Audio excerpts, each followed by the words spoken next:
Today I wanted to do a video about the car that's in this garage here. What I wanted to do is tell you a little bit about what it's like to have a car like this one. It's a Ferrari 360 Spider, and a lot of the videos on YouTube, they tend to focus very much on the performance, standing starts, accelerations and stuff, but actually there's very few videos that tell you what it's like to have a car like this and run it on a regular basis. So the video today is a bit of a walk around really. I'm not going to do too much driving. I just wanted to show you some aspects of the car which I think are quite interesting. I'm not the only one that likes this car. Now, while it's in the garage, one of the things that a lot of people don't realise is that you have to keep these cars plugged in to a battery maintainer. So basically a battery charger, but what it does is it just keeps the battery charged up. Open here, you can see the cable runs into the car, and I've actually got it plugged into the cigarette lighter. You can connect it directly to the battery, or you can actually connect it, there's some other connections behind the driver's seat. I just went for the easy way of doing it, which was getting the cigarette lighter adapter, and needs to be plugged in all the time. Otherwise the battery goes flat, probably in the space of about, sometimes within 5-6 days. Now to start the car, we've got a Ferrari key here, and this one, I think it's normally silver. I just painted the horsey red in the middle. I thought it looked quite nice. But Ferraris, especially this 360, comes with a immobilizer, which is this black thing here, which looks very unappealing, and a little button there, and you press that, and that deactivates the immobilizer, and then you can start the car. So what you do is, when you're in the car, press the black button, and you should hear 2 bleeps. Okay, 4 bleeps. And that allows you then to start the car up. So there's a noise at the back you can hear, which is actually the gearbox pump, because this is the F1 gearbox, and it's the gearbox, the hydraulic gearbox pump is basically pressurizing itself.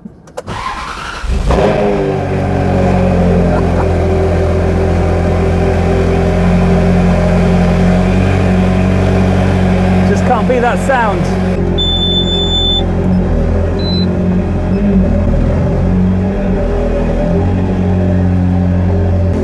As you know, this is the Spider version, so to put the hood down, there's a little switch down here in the center console, this one here, and you basically just hold it back or forward depending on what you want the hood to do. So if we just pull it down, I'm going to just push it back to lower the hood,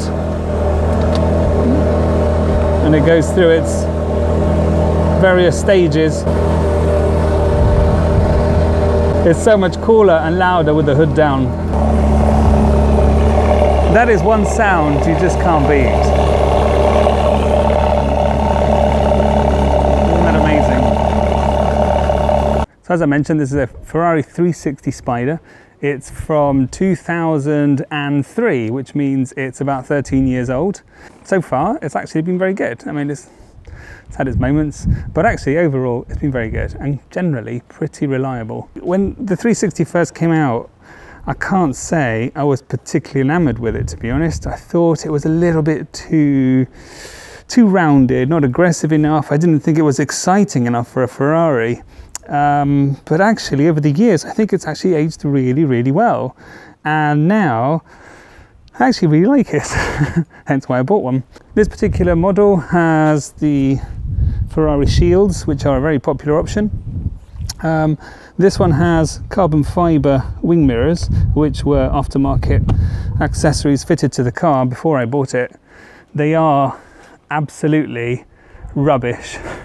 You can't see anything out of them at all. They're tiny, you can't adjust them very much, and they vibrate a lot.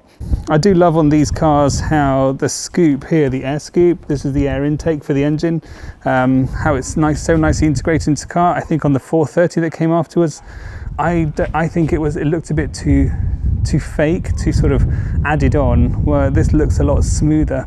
This particular car as well has got the carbon fibre seats, which I think really do make the interior look a lot more special than the standard car, although the standard seats are lovely.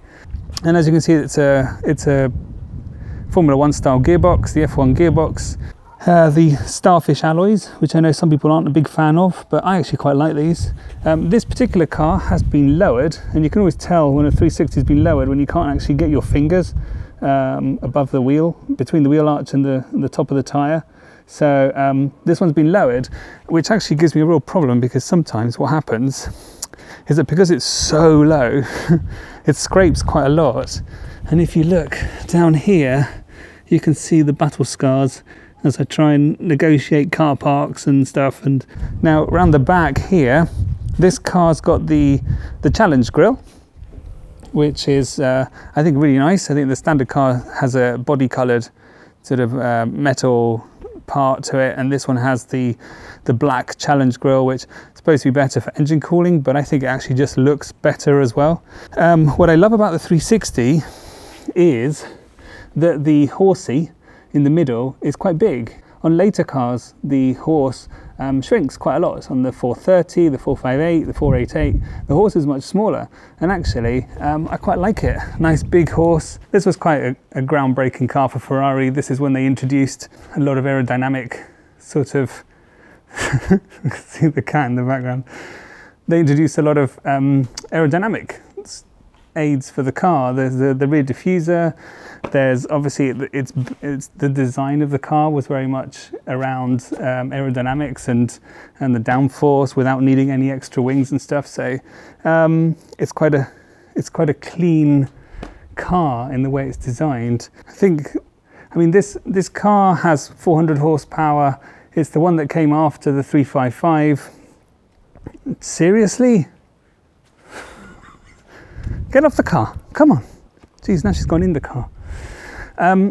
So this is the one that came after the 355, and the 355, as you probably know, came after the 348. And the 355, I think, is still probably sort of the best Ferrari. That's when Ferrari really sort of got it right. It's when Luca de Montezemolo arrived at Ferrari and went, right, that's it. You've built a heap of crap with the 348, and we need to turn things around, and they built the 355. But he was responsible for this car from the start. And one of the big things about this car was that he wanted it to be usable and comfortable for people. And so this car is comfortable for cats, but this car is very comfortable when you sit in it. There's loads of space. It doesn't matter how tall you are. There's so much leg room. It's actually a very, very comfortable car to sit in and drive around in. Whereas the 355 was quite compromised, as was the 348.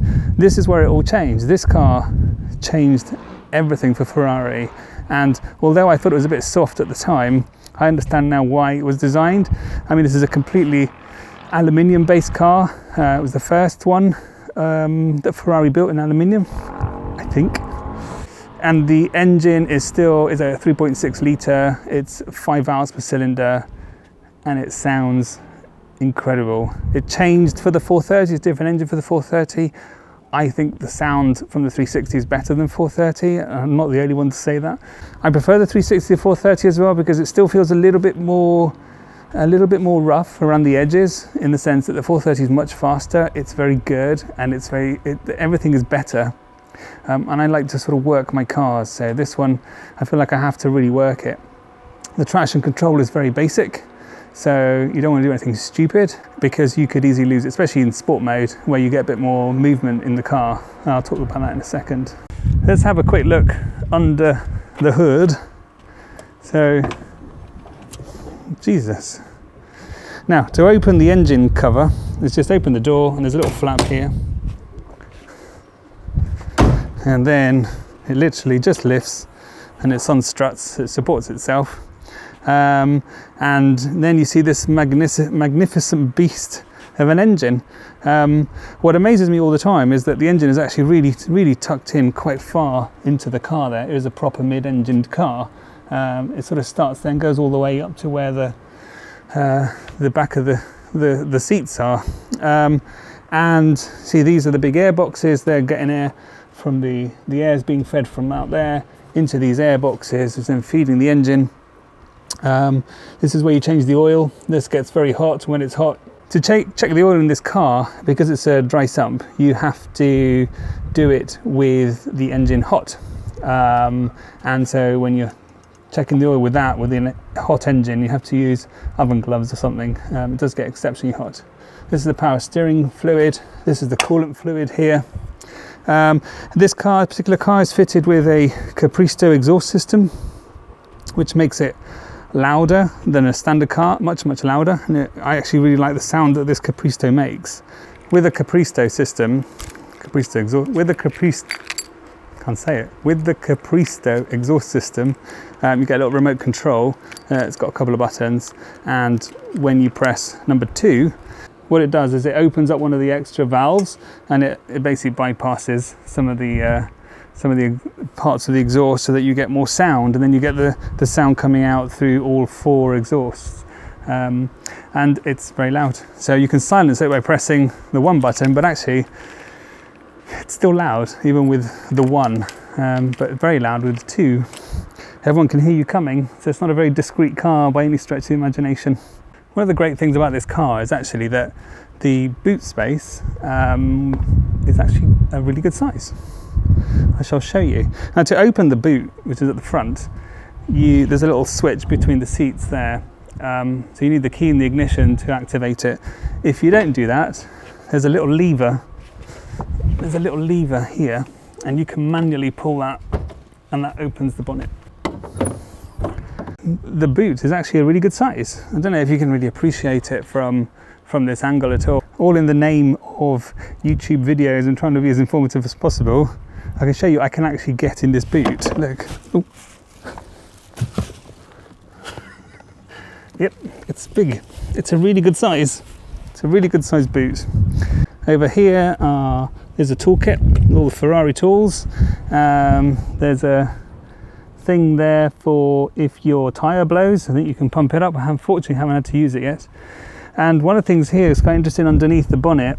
But underneath the bonnet here, it tells you the original colour of the car. And if you look, it says Giallo Modena. This car was originally yellow.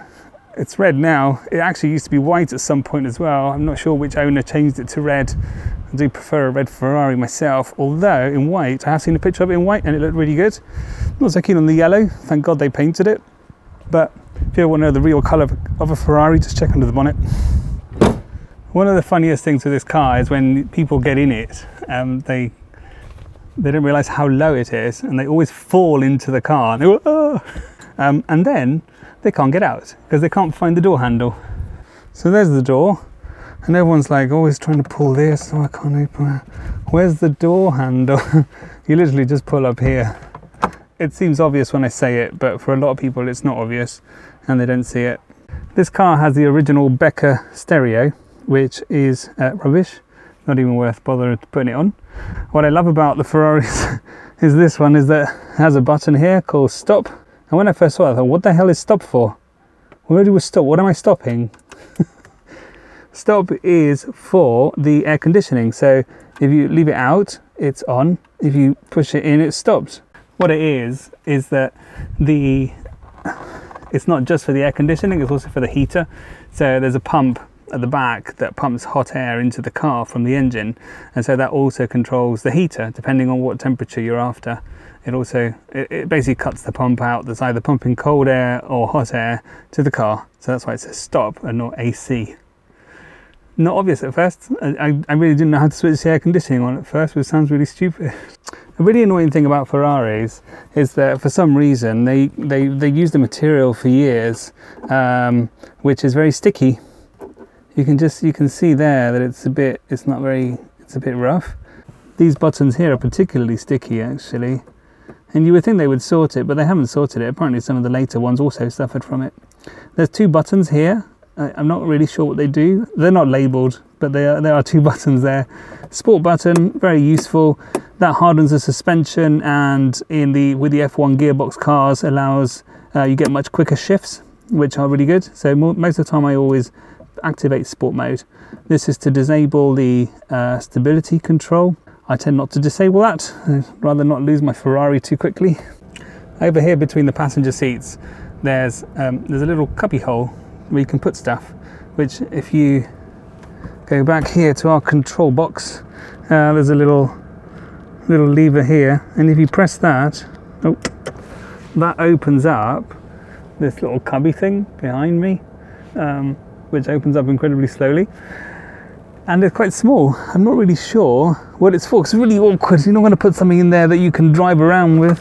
I've got some cables in there, but I don't know. I suppose if you want to keep something safe, you can more or less put it there. If I've got a bugbear, it's these sun blinds. They're a bit rubbish. They don't really sort of stay in the right place. The clock here is pointless, so you can never read it. And I know a lot of people actually take it out and put a new LED behind it so that you can actually see the time. I don't bother. I have a watch. One of the things you have to contend with these older Ferraris is that there's always an engine management light on. Something's always not quite right. So I sometimes ignore it. Sometimes I check what it is. But most of the time, as long as the car's running okay, I don't bother too much and get too worried about it.